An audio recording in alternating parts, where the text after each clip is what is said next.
어제 연결 프로젝트 첫째 날 굉장히 행복하고 즐거운 시간을 좀 나눴어요. 제가 왜 이렇게 행복한지 모르겠습니다. 부모의 입장에서 자녀들이 이렇게 커플과 함께 있는 모습을 보는데요. 그 모습이 그렇게 아름다울 수 없는 거예요. 자, 이 기쁨은 하나님의 기쁨인 줄 믿습니다. 제가 어제 연결 프로젝트 강의를 시작하면서 첫 마디가 이런 이야기를 했어요. 인생은 내가 그린 풍경화이다. 지금 여러분이 있는 이 모습은 여러분이 지금 평생 현재까지 그려온 그림입니다. 대부분 부모가 불행하면 저런 불행한 인생을 나는 살기 싫어. 그래서 결혼을 회피할 수 있어요. 여러분, 그것은 부모가 그린 그림 실력이에요. 여러분은 더 멋진 실력으로 더 좋은 그림을 그릴 수 있습니다. 그렇기 때문에 다른 사람을 바라보지 말고 내 인생의 그림을 어떻게 그려가야 할 것인지에 대해서, 그리고 어떻게 하면 우리가 좀 더 하나님이 원하시는 행복한 삶으로 나아갈 수 있는지 기록된 말씀을 통해서 인생의 멋진 풍경화를 그려가는 법을 오늘 좀 배워보도록 하겠습니다. 어떤 사랑이 고귀한 사랑인가? 결론적으로 먼저 말씀을 드리면 무조건적인 신적 사랑이 고귀한 사랑입니다. 자, 다시 어떤 사랑이 고귀한 사랑입니까? 무조건적인 신적 사랑이 인간 안에 있을 수 있을까요? 없어요. 인간 안에서는 나오지 않습니다. 그냥 인간은 조건적인 사랑을 하는 거예요. 에로스 사랑, 남녀가 사랑을 할 때에도 조건이 좋으면 훨씬 사랑이 뜨겁습니다. 돈이 많으면 더 뜨거워지고, 잘생기고 이쁘면 더 뜨거워지고, 선풍까지 좋으면 더 뜨거워지죠. 뭔가 좋은 조건을 가지고 있으면 뜨겁습니다. 그런데 살다 보면 점점 식지요. 돈이 전부가 아니네. 잘생기고 이쁜 것이 전부가 아니네. 이러면서 살다 보면 점점 식어지죠. 조건부 사랑이기 때문에 그렇습니다. 사람 안에는 무조건적인 사랑이 없습니다. 그러면 우리는 어떻게 좀 더 복되고 행복한 삶을 살아갈 수 있을까?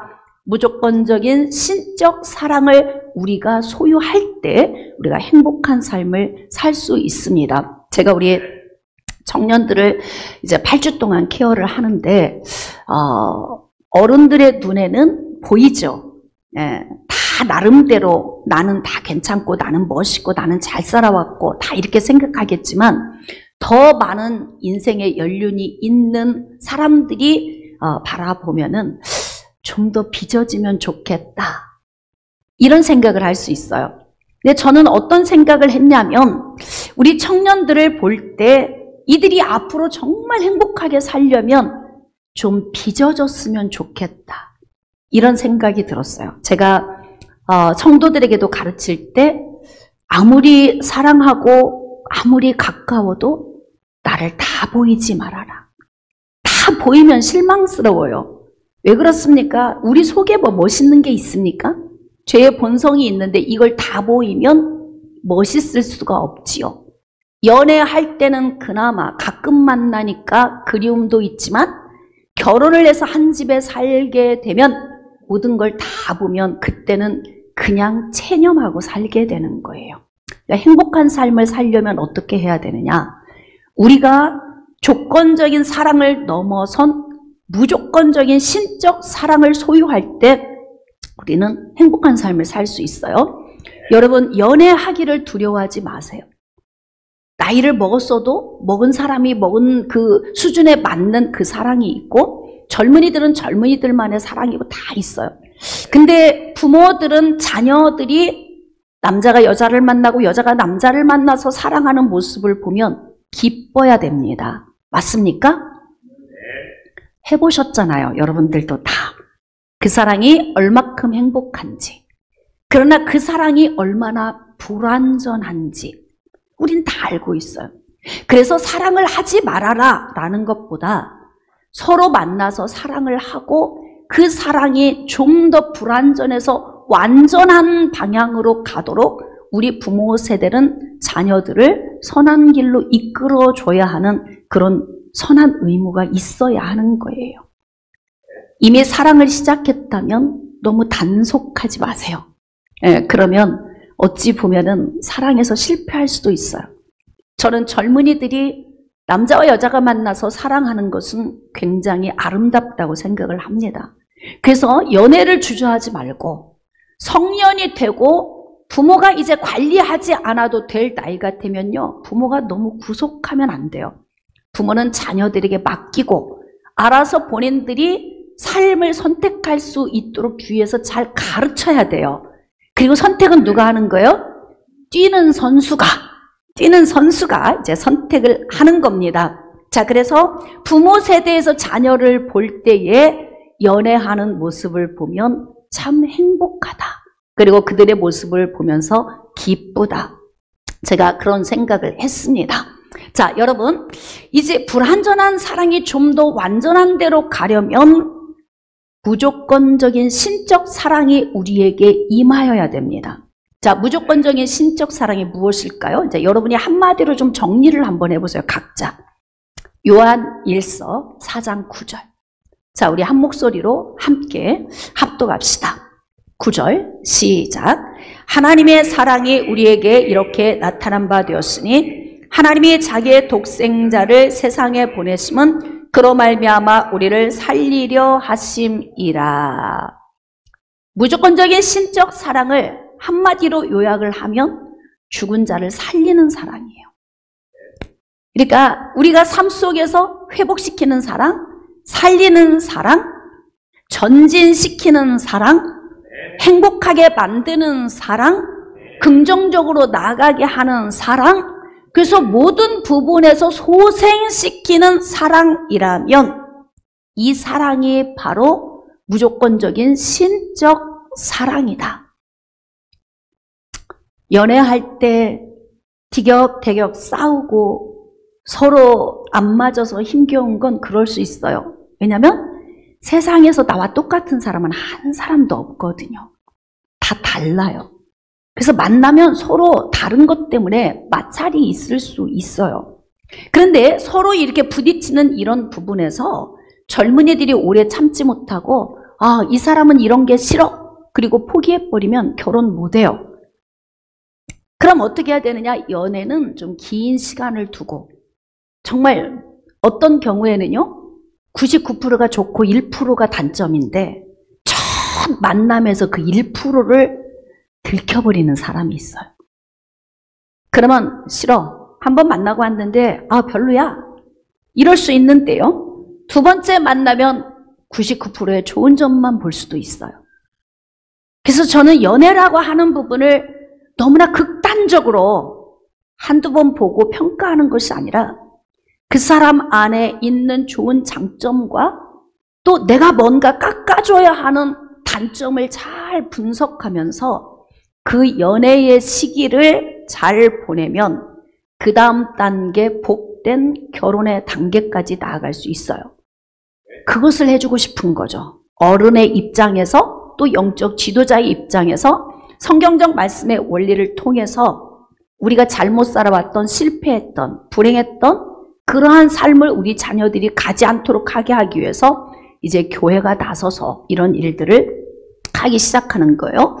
하나님의 무조건적인 신적 사랑은 어떤 사랑이냐면 하나님의 형상이 깨어져 버린 죄가 들어와서 죄가 이 안에 엔진으로 장착된, 다시 말하면 아이들이 웅덩이에 푹 빠져 있어서 냄새가 풀풀 나고 더러움에도 불구하고 이 아이를 더러우니까 나도 이런 부모 있어요? 시궁창에 빠졌어. 오물통에 빠졌어요. 더러우니까 건지지 마. 죽든지 말든지. 그럴 수가 없죠. 건지잖아요. 더럽다는 생각해요, 안 해요? 안 해요. 왜 그래요? 살려야 되니까. 지금 더러운 게 문제가 아니죠. 살려야 돼요. 왜 살려야 되는 거예요? 사랑하니까.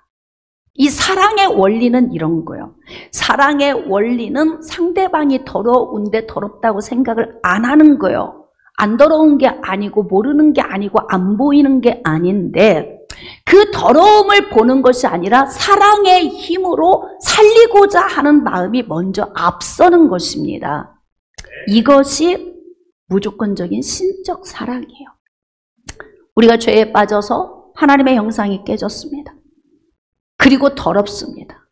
그럼에도 불구하고 하나님은 우리를 향한 사랑이 변질된 적이 없어요. 끊임없이 동일하게 사랑을 하시는 거예요. 그러니까 더럽고 추한데 더럽다고 말씀하지 않으세요. 그리고 따지지도 않고 묻지도 않고 어떻게 하느냐? 우리의 죄를 동이 서에서 먼 것 같이 우리 죄과를 멀리 옮기시고 우리의 죄를 도말하시며 기억지 아니하신다. 이렇게 작정을 하신 거예요. 그리고 어떻게 하는 거예요? 더러운 우리를 건지셔서 살리시는데 하나님 품속에 있는 독생자 예수 그리스도를 보내셔서 우리 대신 죽게 하고 우리를 건지셨다 이 말이에요. 그러니까 무조건적인 조건 없는 사랑, 이 고귀한 사랑은 어떤 사랑이냐면 희생하는 사랑이에요. 아유 목사님 수도 없이 들어서 압니다. 알면 뭐해. 적용을 안 하는데. 그러니까 아는 데서 그치지 않고 이 사랑을 우리의 삶에서 적용하며 사는 이게 이루어질 때 우리가 이제 비로소 진짜 사랑의 사람이 되는 거예요. 여러분이 뭐 이런 설교 한두 번 들으셨나요? 모태신앙에서 평생 70년, 80년 신앙생활 하신 분들도 있는데 너무 많이 들었어요. 아는 것으로 그치는 것이 아니라 이 말씀으로 오늘 우리 자신을 한번 점검해 보는 겁니다. 하나님의 형상대로 지어진 너무나 사랑하는 두고 보기에도 아까운 인간이 범죄하게 돼서 더러워졌지만 하나님의 사랑은 변하지 않고요. 그 사랑을 독생자 예수 그리스도가 바꾸면서 그 사랑을 적용을 하신 거예요. 이것이 바로 고귀한 사랑입니다. 무조건적인 신적 사랑이죠. 인간은 무조건적인 신적 사랑을 할 수 없어요. 인간 안에는 이런 사랑의 재료가 없습니다. 조건 틀어지면 그냥 싫은 거예요. 그래서 인내도 잘 안 돼요. 이해도 하기가 어려워요. 너 이렇지? 자기 그런 거야? 그냥 배짱 틀어지면 끝나? 이런 거잖아요. 근데 우리는 그리스도인으로서 좀 더 성숙한 사랑을 해야 한다는 거예요. 그러려면 어떻게 해야 되느냐? 무조건적인 신적 사랑의 사람이 되어서 내가 그리스도인으로서 이 사랑의 그림을 멋지게 그려가는 거예요. 우리 정말 실패했잖아요. 제가 이 말씀 묵상하면서 이런 생각 해봤어요. 먹을 정성껏 갈아. 까만색 먹물을 갈아서 붓에 한 방울 찍어서 이걸 화선지에 놓고서 쭉쭉 그리면 뭐가 나와요? 난이 되죠, 난. 대나무 그림도 그리고 아이들에게 이걸 주면 어떻게 될까요? 막 써. 그래서 분명히 그림이야 뭐야 이건 아무것도 아니야. 이게 여러분 사람마다 개인적인 차이가 있는데요. 이 먹물을 정성껏 갈아서 멋지게 난을 쫙 그려내는 사람도 있는가 하면 가만히 들고 화선지 위에 들고 있는데요. 먹물만 뚝뚝뚝뚝뚝뚝 떨어져. 그래서 그림을 보니까 까만 반점 하나만 있는 거예요. 어떤 경우는 이것을 멋지게 그리지 못하고 그냥 포기해버리고 의 하고 X표 딱 치고 그냥 끝내는 사람도 있어요. 까만 먹물인데 그 먹물이 그렇게 멋진 그림이 그려지기도 한다는 거죠. 우리 개인의 인생의 삶의 그림은 내가 그리는 거예요. 부모의 불행과 여러분의 삶을 연결짓지 마세요. 그리고 여러분이 내 자녀라고 자녀를 너무 구속하지도 마세요. 내 인생의 내 스타일대로 자녀들을 구속하면서 내 손으로 내가 움직이려고도 하면 안 돼요. 각자 인생은 각자 개인의 삶을 그려가는 겁니다. 깨달아지시면 아멘. 그래서 우리의 가정 안에서도 이러한 말씀이 적용되어야 하는데 무조건적인 신적인 사랑은 회복시키고 살리는 사랑이다. 회복시키고 살리기 위해서 필요한 요인이 무엇이냐면 희생하는 희생의 마음이 있어야 돼요. 예수님이 희생하셔서 우리가 살아난 거예요. 내가 내 주변에 있는 사람들을 살리려면 내가 희생하는 마음이 있어야 해요. 연애하는 이 시기에는 분별이 잘 안 돼요. 그냥 남자와 여자는 만나면 그냥 좋고 단점이 있어도 그냥 덮어지잖아요. 이게 결혼으로 가면 또 다른 세계가 기다리고 있어요. 그렇게 끝나는 문제가 아닙니다. 그럼 어떻게 되느냐? 결혼으로 막상 들어가 보면요, 실질적으로 그 부분이 다시 부딪히기 시작을 해요. 난 그래서 연결 프로젝트를 하면서 우리 청년들이 성품이 좀 변화되면 좋겠다. 성품이 바뀌었으면 좋겠다. 어떻게? 무조건적인 신적 사랑으로 채워졌으면 좋겠다. 자, 그럼 어떻게 하면 무조건적인 신적 사랑이 채워질 수 있는가? 그래서 여러분, 내가 믿지 않는 사람과 연애하면 왜 힘든 줄 아십니까?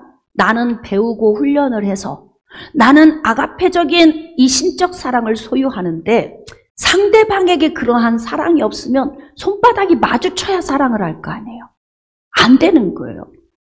그래서 불신자와 만나서 결혼을 하는 건 성경에서 금하고 있지는 않지만 그만큼 대가를 치러야 하는 문제가 남아 있어요. 그래서 믿지 않아도 데리고 와서 듣게 하고 들으면서 예수 영접할 수 있도록 하면서 어떻게 하냐면 둘이 들어야 돼. 지금 우리 교회에서도요, 혼자 교회 나와서 예배 드리는 분들이 항상 하는 얘기, 목사님, 저는 정말 많이 변했는데요. 안 들으니까 배우자는 안 변하는 거예요.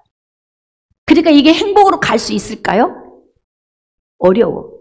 둘이 같이 들어도 변화가 그렇게 어려운데 혼자 들어서 이게 행복한 길로 갈 수 있는가?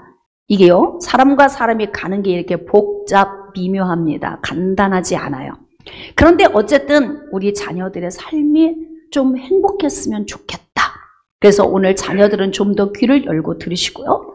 연애를 회피하지 마세요. 만날 기회가 있으면 누구든지 많이 만나세요. 그리고 만나서 장점과 단점을 잘 보면서 어떻게 내가 단점을 보완시켜 줄 수 있는지 고민하고 그러면서 내가 인생에 평생 갈 수 있는 반려자를 여러분들이 찾음에 있어서 정말 연애에 올인할 수 있는 그런 우리의 자녀들이 됐으면 좋겠어요. 제가 어제 이런 얘기를 했어요. 남자가 여자를 통해서, 여자가 남자를 통해서 얻는 행복은 세상에 있는 그 어떤 것으로도 대체할 수 있는 게 없다. 어떻게 생각하십니까? 돈으로 대체할 수 있을까요? 없어, 안 돼요. 먹을 게 많으면 될까? 내가 명예가 올라가면 될까요? 아니에요. 그 어떤 것으로도 대체할 수 있는 게 없어요. 결이 달라요. 반드시 남자는 여자를 통해서 여자는 남자를 통해서 얻어야만 하는 그 사랑이 있어요. 그래서 저는 여러분들이 그 행복을 자꾸 찾기를 원해요. 뒤로 하지 마시고. 네, 그게 하나님이 기뻐하시는 거예요. 자, 이제 무조건적인 신적 사랑은 어디로부터 출발해서 인간에게 주어지냐면 우정의 사랑이나 혈육의 사랑이나 이성의 사랑은 사람 안에서 본성적으로 나오는 것들이에요. 근데 무조건적인 신적 사랑은 위로부터 내려오는 사랑이에요. 그러니까 이 사랑을 받은 사람만 그 사랑을 적용하며 살 수 있게 되는 거죠. 자, 요한일서 4장 10절. 사랑은 여기 있으니 우리가 하나님을 사랑한 것이 아니요 하나님이 우리를 사랑하사 우리 죄를 속하기 위하여 화목제물로 그 아들을 보내셨습니다. 사랑하면 이렇게 되는 거예요. 사랑하면 아까운 게 없어요. 해보셨어요? 아까운 게 없어요. 사랑하면. 그래서 어떻게 하느냐? 가장 소중한 것까지 내어주는 거예요. 그러니까 여러분이 하나님의 사랑을 테스트하려고도 하지 마세요. 달아보지도 마세요. 의심도 하지 마시고 하나님의 사랑은 예수 그리스도를 내게 보내주셔서 죽기까지 내어주신 것 그것으로 확증이 된 거예요. 더 이상 의심하시면 안 돼요. 할렐루야. 더럽고 추함에도 불구하고 더럽다 하지 아니하시고 추하게 안 보시고 그냥 건져내셨다고요. 이게 하나님이 우리를 향한 그 열망이에요. 사랑은 여기 있으니 우리가 하나님을 사랑한 게 아니다. 하나님이 먼저 사랑했다는 거예요. 제가 여러분에게 가끔 질문하는 게 있어요. 자, 두 가지 중에 어느 게 더 행복할까요? 사랑을 하는 쪽이 더 행복할까? 사랑을 받는 쪽이 더 행복할까? 사랑을 하는 쪽. 예, 받아보기도 했고 여러분이 해보기도 했겠지만 사랑을 하는 쪽이 더 행복합니다. 자, 그러면 인간과 하나님의 관계성 속에서 지금 이렇게 더러운 죄인을 사랑하는 하나님의 사랑과 그 사랑을 받는 인간의 삶 가운데 어느 쪽이 더 행복할까요? 그렇죠. 하나님이 행복하시다니까. 하나님은 당신의 기쁨과 당신의 행복을 위해서 형상대로 인간을 창조하셨고요. 그 깨어진 형상을 다시 회복시킨 거예요. 누가 기쁘려고? 하나님이 기쁘시려고. 하나님이 행복하신 거예요. 그래서 우리가 먼저 하나님을 사랑한 것이 아니고 하나님의 사랑이 우리 가운데 먼저 임하신 거죠. 그러니까 하나님은 우리를 향한 열정이 불타고 있는 거예요. 그 사랑이 우리에게 나타난 바 되셨다 그렇습니다. 자, 그래서 우리에게 오늘 사도 요한은 무엇을 요구하냐면 사랑하는 자들아, 우리가 서로 사랑하자. 자, 요한일서 4장 7절에 사랑하는 자들아, 우리가 서로 아가페하자. 여러분, 지금 남자와 여자가 만나서 연애를 하는 우리 청년들, 이 연애의 시기, 만 20세가 넘으면 부모의 손에서 이제 떠나는 거죠. 여러분, 놓을 줄도 알아야 돼요. 자식을 아까워서 벌벌 떨면 자식이 불행해집니다. 그리고 여러분의 올무 안에 가둬두면요, 여러분 몰래 연애를 할 거예요. 숨기고. 본능이에요. 안 하는 게 아니에요. 몰래 숨어서 다 하는 거예요.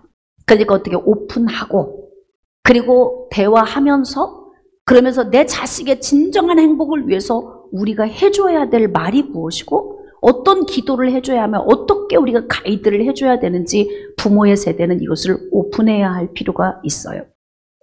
근데 지금 사도 요한은 어떻게 이야기를 하냐면 사랑하는 성도들아, 우리가 서로 아가페 하자 그렇습니다.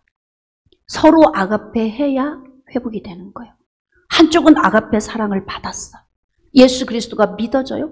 예수 그리스도와 연합됐어요. 그 사랑의 은혜를 입었어요. 뭔지 모르겠는데 내 안에서 사랑이 충만해요.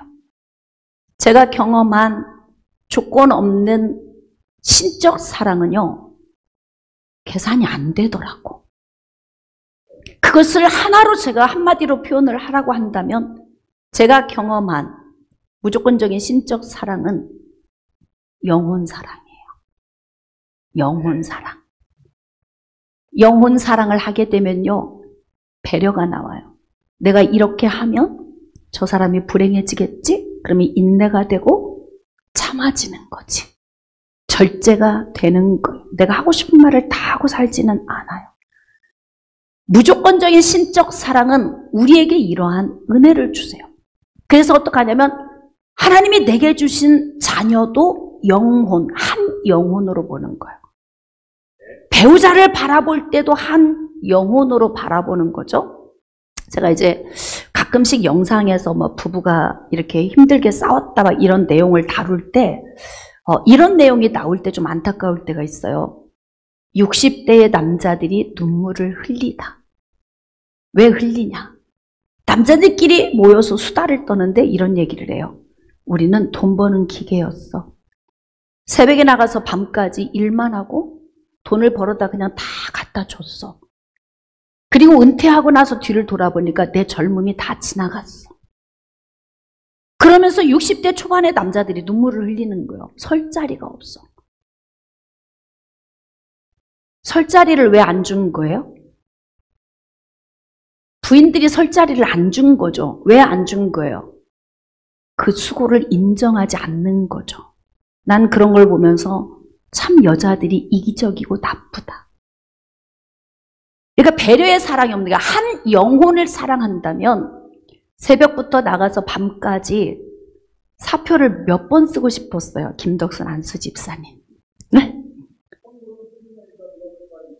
한 번은 호주머니에 사표를 써갖고 넣어갖고 다녔대. 치사하고 더럽다. 그래서 정말 수도 없이 뛰쳐나갈까 망설였는데 머물러 있었던 이유가 뭐예요? 가족들 먹여 살리려고. 네. 주머니에 넣어갖고 다니다 제출을 끝내는 했는데 사장님이 찢었다. 내가 힘들었던 거지 사장님은 필요했던 거잖아요. 그래서 사장님이 찢었다. 그러니까 그만큼 힘겨운 이러한 상황들을 가족들에게 다 말하진 않죠. 다 말하진 않아요. 그러니까 말하지 않으니까 그냥 나가서 일하고 들어오면 돈이 그냥 들어오는 줄 알아. 그리고 벌어다 준 돈을 그냥 써놓고, 그리고 뭐냐면 여자들은 난 집안 살림 다 했고 자식 키우느라고 이렇게 고생했어, 이렇게 말하는 거죠. 영혼에 대한 배려의 마음이 없는 이기적인 사랑이죠. 무조건적인 신적 사랑을 덧입으면 가족들과 많이 시간을 해주지 못하고, 자녀 양육은 내 몫이었고 살림은 내 몫이었지만 남편이 밖에서 그렇게 뛰어줬기 때문에 우리 가정이 이렇게 존재할 수 있었다. 이런 생각하는 사람이 몇이나 될까? 여기 지금 우리 부인들 한번 잘 생각해 보세요. 그렇다면 노년의 남편의 설 자리를 주겠지. 설 자리를 빼앗아 버리는 이유가 뭐냐 이 말이에요. 이기적인 사랑인 거죠. 계산하고 달아봤는데 이제는 돈을 벌어다 갖다 줄 수도 없어. 나이 먹고 늙어서 힘도 없어. 별로 경쟁력도 없고 모든 게 다 기능이 떨어지니까, 그러니까 설 자리가 없다는 거 아니에요? 자, 그런 모습 보면서 참 인간의 모습이 이렇구나. 자, 이제 반대로 남편들은 밖에서 돈을 벌고 열심히 수고해서 가정의 경제적인 걸 채워줄 때 아내들은 아이들을 잘 키우고 그리고 살림하고 하면서 왔는데요. 저도 이제 목회하면서 저도 살림을 하잖아요. 정말 살림은 표가 안 나. 팍팍 문지르고 닦고 아주 그냥 하루 종일 앉아서 해놓고 나면 하나도 안 보여. 그러니까 남편들은 도대체 당신은 집에서 뭐 하는 사람이야? 배려가 없는 거죠. 애들이 그냥 큽니까? 아니잖아요. 그만큼 삼시세끼 먹여야 되고 빨래하고 뭐 다 해야 되잖아요. 근데 결국은 서로 불행해지는 것은 서로에 대한 배려의 마음이 없는 거예요. 그러니까 그냥 나이 먹으면 이제 서로가 설 자리가 없는 거지. 불행해지는 거죠. 아가페적인 사랑, 무조건적인 신적 사랑은 어디서 출발하냐면 계산하고 사랑하는 게 아니에요. 어떻게 하느냐? 배려하는 거예요. 영혼을 품는 거예요. 같이 늙어가면서 같이 살아온 인생의 삶에 그 뒤를 돌아보면서 참 우리가 이러한 삶을 살았구나 그러면서 영혼을 품는 사랑이거든요. 그러니까 우리 지금 젊은 자녀들 지금 연애부터 결혼까지 연애의 시기를 맞아서 결혼을 향해 나아가고 있는 우리 젊은 청년들은요. 어떻게 여러분이 무장을 하셔야 되냐면 계산적으로 가면은 여러분 스스로가 불행해요. 그리고 여러분이 그린 인생의 풍경화는 얼마 지나지 않아서 본인 스스로도 걸어놓고 보고 싶지 않은 날이 올 수도 있어요. 그러면 어떻게 해야 하느냐? 하나님이 우리를 사랑하셨고 예수 그리스도를 보내주셨으니까 예수 그리스도를 믿고 믿음 안에 서면 어떤 은혜가 오냐면 내 생각이 아닌 또 다른 생각이 있고요. 내가 사랑하는 사랑이 아닌 또 다른 결이 다른 사랑이 내 안에서 있어요. 제가 목회를 하면서 깨닫는 게 뭐냐면 내가 아닌 것 같아. 어떤 때는 성도들의 문제로 내가 아파하고, 왜 여러분이 문제 있으면 왜 내가 아픈 거예요? 여러분이 불행하면 왜 내가 불행하고, 여러분이 기쁘면 왜 내가 기쁘고, 여러분이 잘 되면 왜 내가 이렇게 마음이 막 어떻게 주저앉을 정도로 좋으냐 이 말이죠. 그것은 하나님의 사랑의 은혜가 내게 와서 여러분을 한 영혼으로 보는 거예요. 한 영혼. 어제 연결 프로젝트 첫째 날 하고 이제 제가 집에 가서 주일 준비를 하고 있는데 마음이 그렇게 기쁜 거야. 이 안에서. 인간적으로 계산해 볼까요? 제 자녀입니까? 아니죠. 저는 말씀만 전하고 여러분이 어떻게 살든지 신경 안 써도 여러분이 저에게 따져 물을 수가 없어요. 그럼에도 불구하고 하나님의 열정이 주의 종을 통해서 여러분들에게 나타나는 이 마음이 제가 그렇게 기쁜 거예요. 근데 그때 무슨 생각이 들었냐면 하나님께서 아담을 창조하셨는데요. 혼자 있는 것이 좋지 않았다 그래. 이거 부모가 이 마음이 있어야 돼요. 자녀들이 만 20세가 넘어서 부모의 손에서 떠날 때가 되면 자연스럽게 남자는 여자를, 여자는 남자를 만나서 연애하다가 헤어질 수 있고 또 만날 수 있고 이러한 일들을 반복적으로 하면서 그 가운데에서 자기가 평생 갈 수 있는 사람을 선택해야 돼요. 이것을 부모들이 열어줘야 하는 거예요.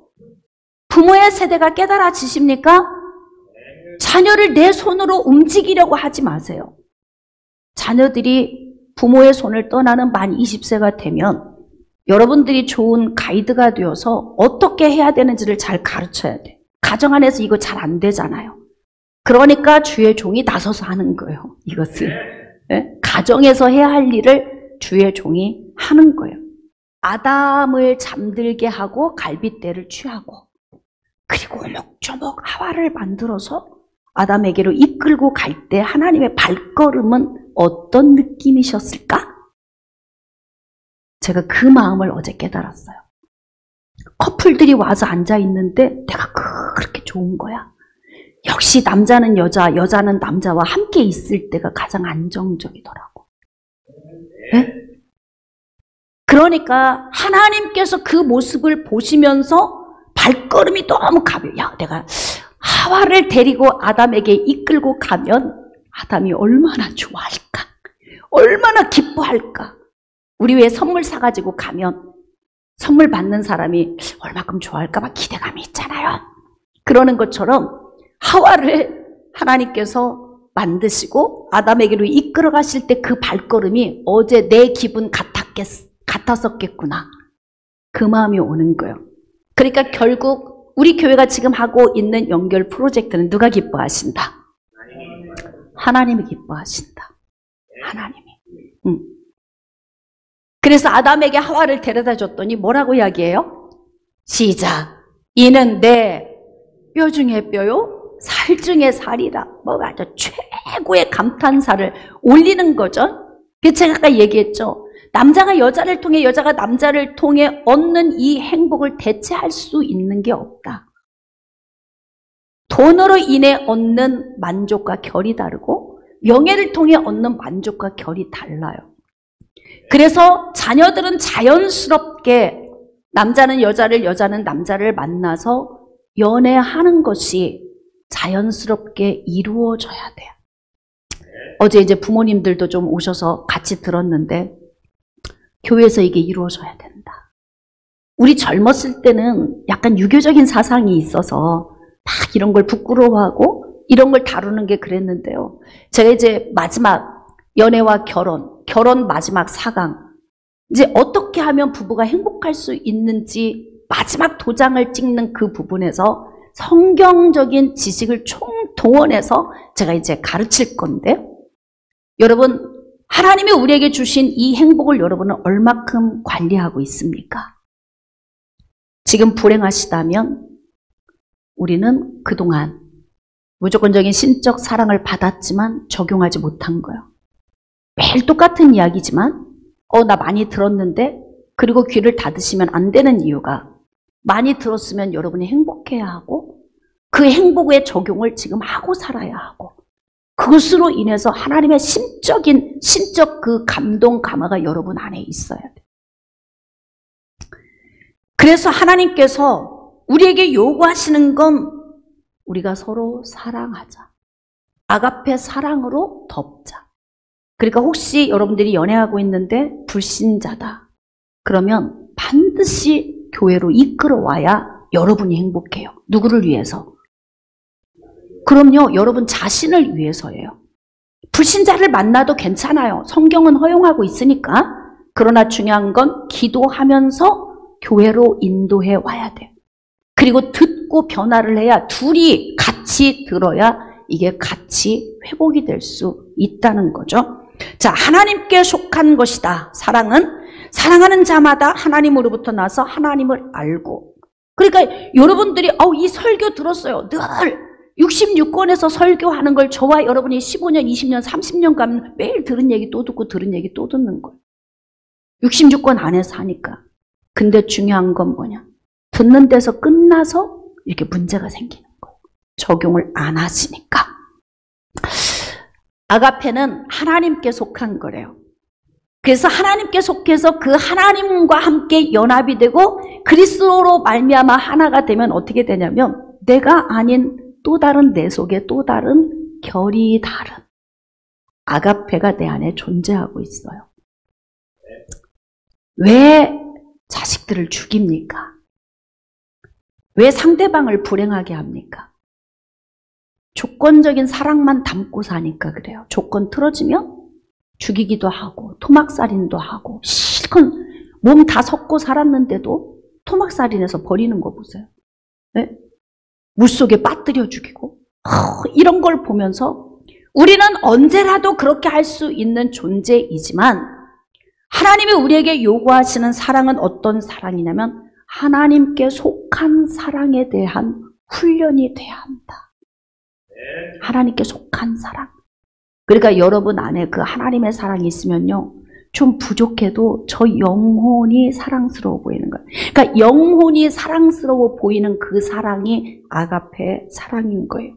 이렇게 영혼이 사랑스러운 이 아가페 사랑은 우리에게 어떤 열매를 맺게 하냐면, 자, 고린도전서 13장 1절 이하의 말씀, 내가 사람의 방언과 천사의 말을 할지라도 사랑이 없으면, 즉 아가페 없으면 소리나는 구리와 같고 울리는 꽹과리가 되고. 왜 인내가 되고 왜 참아져요? 왜 견뎌지는 거예요? 그거 하나님의 사랑이 내 안에서 그렇게 하게 하시는 거예요.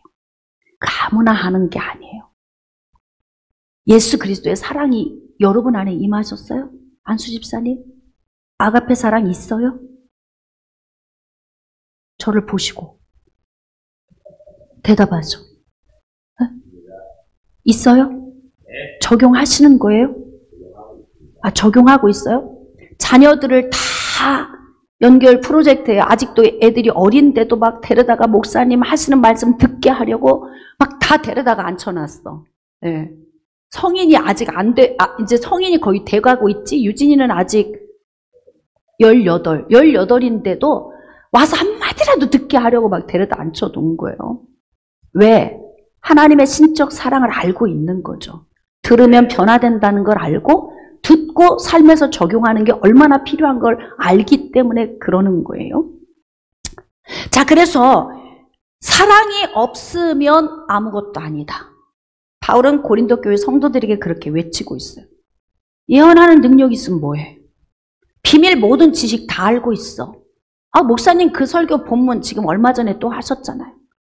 사랑은 언제나 오래 참고 2달 전에도 부르셨잖아요. 이런 사람은 평생 그렇게 살 거예요. 하나님의 말씀을 늘 새로운 말씀으로 받고 그 말씀을 오늘 나에게 기준을 두고 어떻게 하냐면 나를 계속 점검하고 계속 체크를 하셔야 돼요. 그리고 내 안에는 과연 이런 아가페적인 신적 사랑이 있는지. 구제하고 막 몸을 불사르게 던져도 아가페 없으면 아무 유익이 없대요. 아무것도 아니래. 그러니까 결국 우리가 정말 앞으로 살아가는 삶 속에 꼭 같이 걸어가야 하는 것이 있는데 뭐냐면 무조건적인 신적 사랑을 여러분 안에 담아야 돼요. 결혼을 늦었다고 포기하지 마세요. 다 하셔야 돼요. 연애하세요. 누구라도 소개받으면 그냥 만나보세요. 한번 만나고 싫다고 하지 마세요. 그냥 처음 99%의 좋은 점을 보지 못하고 내가 싫어하는 요인의 1%의 단점만 보고 와서 속단하지 마시고 좀 시간을 두고 경험하고 체크해보고 장점과 단점을 쭉 보면서 과연 저 단점을 내가 품고 결혼 생활까지 할 수 있는지 자신감이 생기면 그때 결혼하면 되는 거예요. 하나님은 행복하길 원하십니다. 남자에게는 여자가 필요하고 여자에게는 남자가 필요해요. 그래서 누가 만들어주신 거예요? 누가 중매하셨어요? 최초의 사람을? 하나님이 중매하셨다고요. 절실히 필요하기 때문에 그런 거예요. 자, 그래서 아가페 사랑이 없으면 다 소용이 없다고 말씀하셔요. 근데 아가페 사랑을 얻으면 어떻게 되냐면, 자, 마지막으로 고린도전서 13장 4절 이하. 사랑은 오래 참는다. 오래 참는다. 여러분, 자녀들을 양육할 때에도요, 여러분 하고 싶은 얘기 다 하면 안 돼요. 부모와 자녀의 관계가 깨어져요. 그러면 내가 엄마이고 아빠이니까 자식이 한없이 좋아할 것 같죠? 내 부모의 흠을 아직 못 봐서 그래요. 여러분의 단점을 어느 순간 다른 영역에서 생활하다 보면은 자기 부모의 문제점을 보게 되는 날이 옵니다. 그러면 어떻게 되는 줄 아세요? 정이 떨어지죠. 그러면 형식적으로 하게 돼요. 형식적으로. 그래서 부모와 자녀의 관계도 정말 노력하고 관리해야 돼. 어떻게 할 말을 다 해요? 부모가 내 소유예요? 자식이 내 소유 아니잖아요? 내가 원하는 대로 움직이려고 하지 마세요. 그리고 어떡하냐? 좋은 관계를 유지하도록 힘쓰셔야 돼요. 그리고 부부도 마찬가지예요. 여러분 지금 연애하고 있는 우리 청년들도 마찬가지인데요. 여러분의 성품 있는 그대로 다 보여주지 마세요. 제가 이야기하죠. 항상 10% 정도만 보여줘라. 약간 베일에 가린 듯한. 누구는 성질 없나? 누구는 화낼 줄 몰라요? 맞아 틀려? 예? 누구는 할 말 없어요? 왜 안 하는 거예요? 왜 화를 참는 거예요? 왜 절제하는 거예요? 마음이 다치면 모든 게 다 다치기 때문에 그래. 그 원리를 알고 부부도 생활을 하셔야 되는 거예요. 결혼을 해서도 마찬가지고 연애할 때도 마찬가지예요. 헤어질까 말까 수도 없이 반복적으로 고민하는 게 뭐예요? 성품적인 요인인 거죠. 그러니까 여러분들이 연애할 때에도 베일에 가린 듯하게 좋은 모습을 보이는 것이 훈련이 되어서 결혼해서도 적절하게, 아무리 내 소유이고 법적으로 부부이지만 그래도 너무 보이면 질려. 그러지 않겠어요? 어떻게 생각하세요? 너무 보이면 질려. 신비롭지 않아. 마음에서 사랑이 솟아나오지 않아요. 이 원리를 여러분들이 알고 살아야 돼요. 자, 그래서 신적 이 사랑, 무조건적인 사랑이 나에게 임하면 온유해져. 여러분이 그 온유를 적용할 때 내가 아닌데 이게 뭔 온유함이 내 속에 있어. 견뎌지고 되는 거예요. 설교를 아는 것, 설교를 듣는 것으로 끝나지 말고 이 하나님의 말씀을 어떻게 하느냐? 심장에 새기세요. 할렐루야. 적용하세요. 왜 저 여자가, 저 남자가 내 소유라고 아무렇게나 말을 해도 되는 거예요? 그거 아니잖아요. 그러니까 우리는 서로를 존중하는 그 사랑의 은혜를 잘 관리하는 것. 그래서 무례히 행하지 않고 자기의 유익만을 구하지 않는다. 이게 무조건적인 신적 사랑이거든요. 근데 우리의 젊은 청년들이 이 훈련이 돼야 돼요. 그래서 빚어져야 돼. 성품이 빚어져야 돼. 아무리 여러분들이 현 시대에 최첨단의 교육을 받고 여러분들이 지금 현 시대에 있는 많은 지식을 알고 있어도 그것이 여러분의 매력 포인트가 될 수는 없습니다. 최고의 매력 포인트는 무엇일까요? 무조건적인 신적 사랑을 소유했을 때 누가 범접할 수 없는, 흉내낼 수 없는 최고의 경쟁력이 바로 무엇이냐면 무조건적인 신적 사랑을 소유하고 사는 거예요. 깨달아지시면 아멘. 그래서 저는 여러분들이 우리 자녀들의 세대가 정말 멋지게 연애를 좀 했으면 좋겠어요. 나이와 상관없어요. 결혼하기 이전에 모든 분들은 그냥 기회와 때가 있으면 좋은 사람 자꾸 만나서 연애를 하세요. 그리고 어떻게 하느냐? 좋은 사람을 선택하도록 여러분의 시야가 좀 열리고, 그리고 남은 인생 동안 같이 갈 수 있는 기회를 누가 만드냐? 여러분 스스로가 만들어야 돼요. 네, 그러면 어때요? 교회 데리고 와서 같이 예배 드리면서 배우면서 둘이 변화되고 같이 적용하면서 행복한 그림을 어떻게 한다. 내 인생의 행복한 그림을 위해서 풍경화를 둘이 그려가는 거야. 서로 호흡 맞추면서.